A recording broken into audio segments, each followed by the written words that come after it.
Deadly Tarantula Girl coming to you from my private serpentarium with a very exciting video this morning. This is a nhandu chromatus breeding update. I have a mother with a big beautiful egg sac. I showed that video recently. This male came from Ronney Holbert.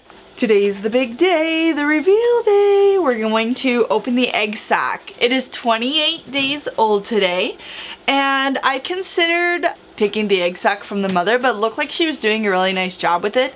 Sadly, I had a poulture, an egg sac, that I believe the male, the dad of that, came from Will Weber, and my female ate that egg sac. So that's a risk that you run when you do leave the egg sac with the mother. Although, I just messaged him on Facebook.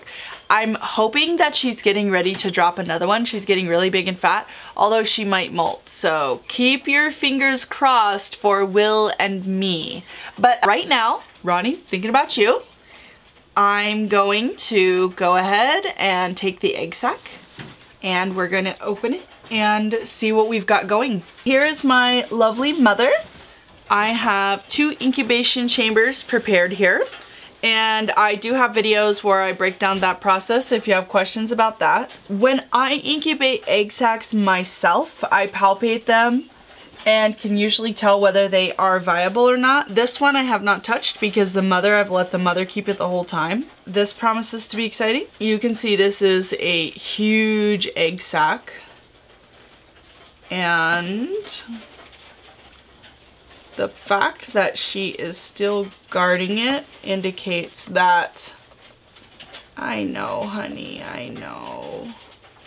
It's alive and well, and it looks really nice and soft, and that is a good sign. You know, I always feel terrible doing this, but I take solace, she's holding the net, that's really sad, in the fact that obviously I have the well-being of the slings in mind. I know, sweetheart, I'm sorry. And,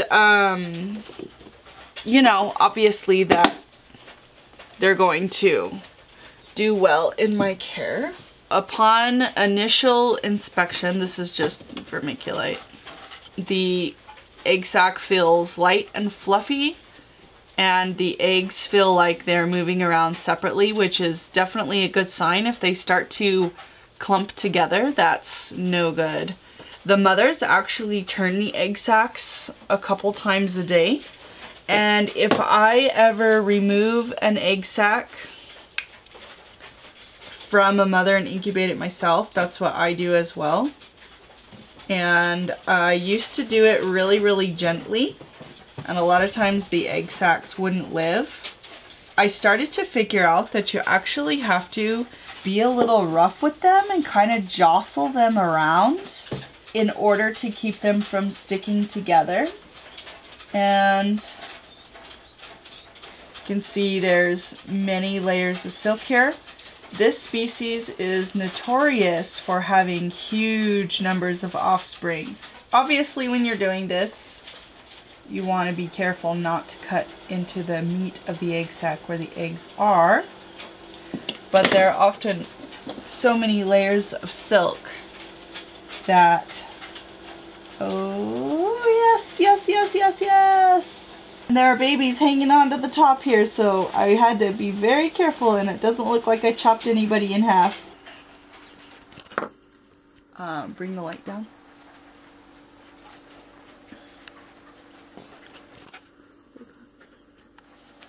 So, if you're seeing what I'm seeing, that's tons of little babies. Sounds like he might be coming out.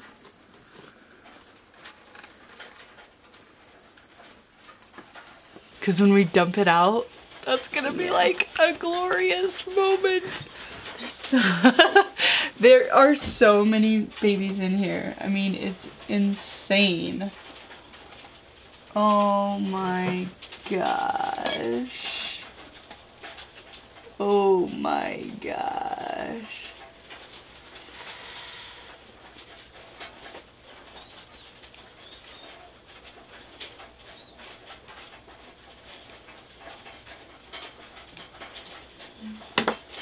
Look at that.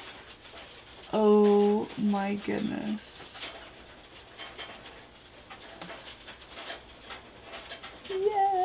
Look, these are all the little molts already that have, look at that, there's like a jillion of them. You can see there are tons of slings in here, and this whole like pile of stuff right here, those are all like tons and tons of molts already, because these already went from the eggs with legs stage inside the egg sac to the, now these are a first instar stage. And yeah, this, I cannot wait to empty this out, and definitely going to have a numbers contest on this one. I want you guys to guess how many slings are in here, and oh my gosh, it's gonna be trying to count them is going to be crazy. I mean, just the freaking, yeah, this is too cool. I'm not seeing any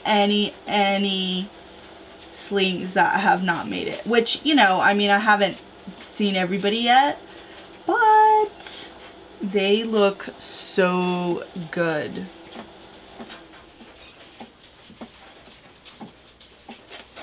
Oh my gosh. Okay, moment of truth.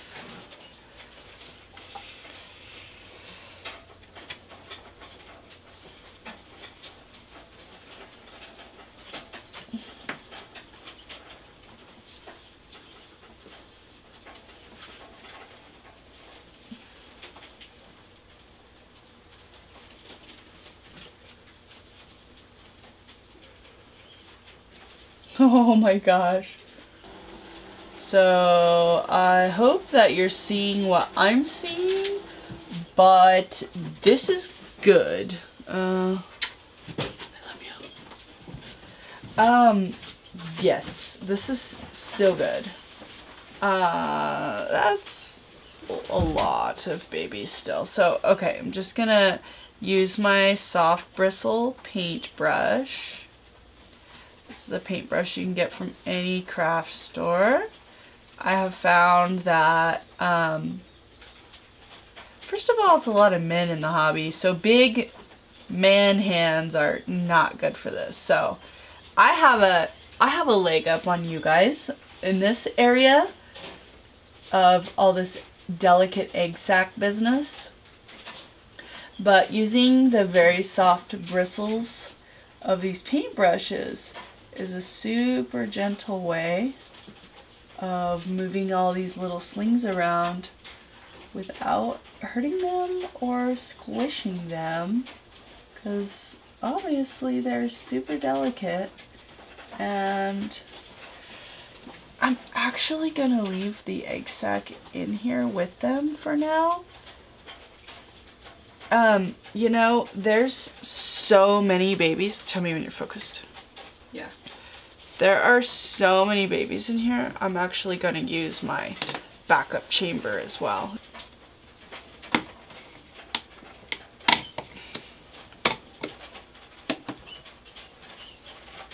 Because I don't think there's room in that one chamber for all of these babies. Oh my gosh, there's so many more just like in every little fold, and like I said, I'll leave the egg sac in here with them because some of them like to stay in it for a little while. And I know I'm kind of kicking them out, but oh, look at that. They can crawl back in there. They know how to crawl at this age. So crazy amount of slings. Crazy, crazy.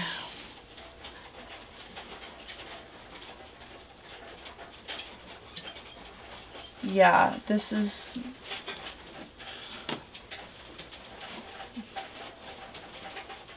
incredible. Really incredible. So what I'm going to do is put the lids on both of these so they stay nice and warm and humid. At this point, a death sentence for such a young little sling is if they dry out. And so I am actually going to put them back in the incubator. They're in a non-feeding stage until they get to the second instar. So basically my sole purpose in their existence is to keep them warm and not wet, but humid. Because in order to molt, they actually have to pump a layer of moisture between their existing exoskeleton and their new one in order to kind of burst out of it. And if they can't get that moisture, then they get stuck in their molt and they die. And so a dry tarantula that's trying to molt won't often make it through the molting process, and it's very delicate and very fragile, and they're so tiny and vulnerable at this stage. They are going to live in my incubator for another molt, and then will come the joyous part of separating every single sling out into their own enclosure and feeding and watering each one individually. Yay! So this was a big day for Ronney and I. So if you know Ronney Holbert, make sure to send him a message of congratulations. And yeah, this was fantastic. Thank you guys so much for watching, and I'll be seeing you guys very soon. Don't forget that I also need some other males: Chromatopelma cynopubescens, cobalt blue, tiger rump, Poecilotheria fasciata, and Stromatopelma caseatum. Yes, I was reading off a list because I can't remember everything in the whole world. So I love you guys, and I'll see you again very soon. Bye!